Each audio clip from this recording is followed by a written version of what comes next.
Now, let's look at the beginning of the tragedy. It began slowly, like most tragedies, almost accidental. They took a few Africans out, took the Africans to the King of Portugal. The Africans were so well dressed, the King of Portugal thought they were royalty visiting. The Pope gave them presents as it was the custom, and sent them home.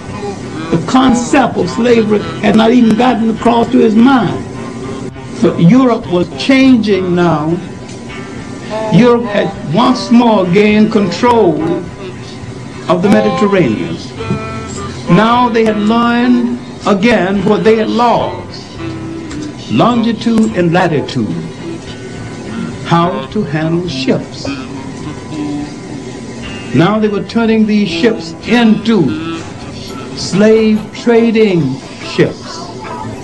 They did not think that this was a violation of Christianity.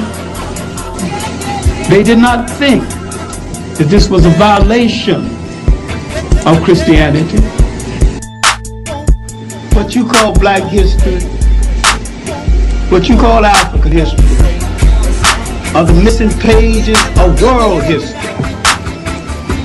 Now, because I've now begun to study European history,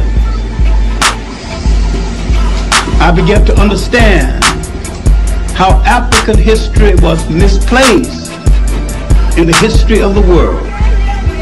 And the one thing that I learned repeatedly: you cannot oppress a historical people. And once a people understand the nature of their role in history, they will not permit themselves to be oppressed.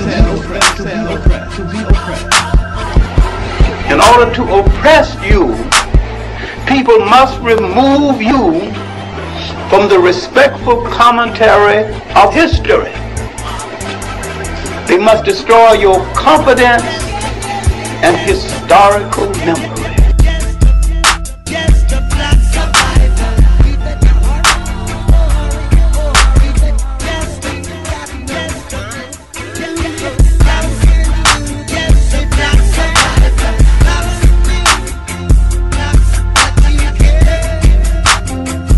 They must destroy your confidence and historical memory. The memory of what you was, so that you can be confused about what you are, and more confused about what you still must be and where you still must go. In essence, this is what happened to us.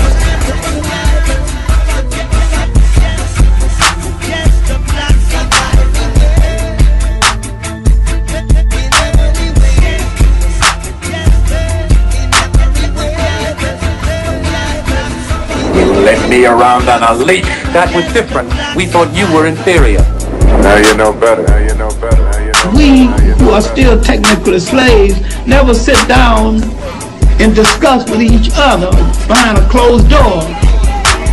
What are we going to do once we become free? We don't talk about it. First, you got to acknowledge the fact you're a slave. So, okay, now what are we going to do about it? Once we throw it off, then how are we going to act?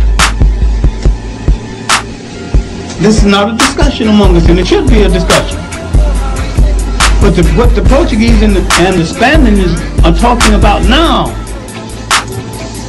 is how they are going to behave once they are in charge. How are they going to treat those other people? And the Pope says, you are both authorized to reduce to servitude all infidel people. So to enslave a person, all you have to declare is that he is an infidel, not a member of your religion. Nothing Christian about it, nothing humane about it. Read Eric Williams' Capitalism and Slavery. It's all documented there in the first 3 chapters.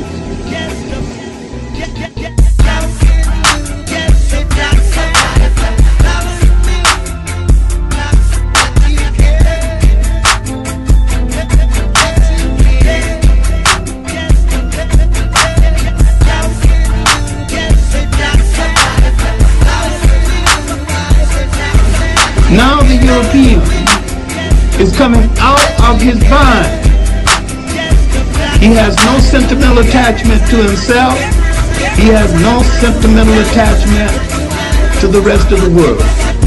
He is hiding behind the cloak of Christianity, though he was not a Christian then, and he is not a Christian now, and he is mentally and totally incapable of being one. Now, in East Africa, the Arabs have already disgraced Islam. They had started a slave trade 600 years before the Europeans. Now, this is bigger than my skimpy explanation, because every ally we ever had has turned on us when it was his or her convenient to do so, left or right, and there is no exception. And there is no exception. And there is no exception.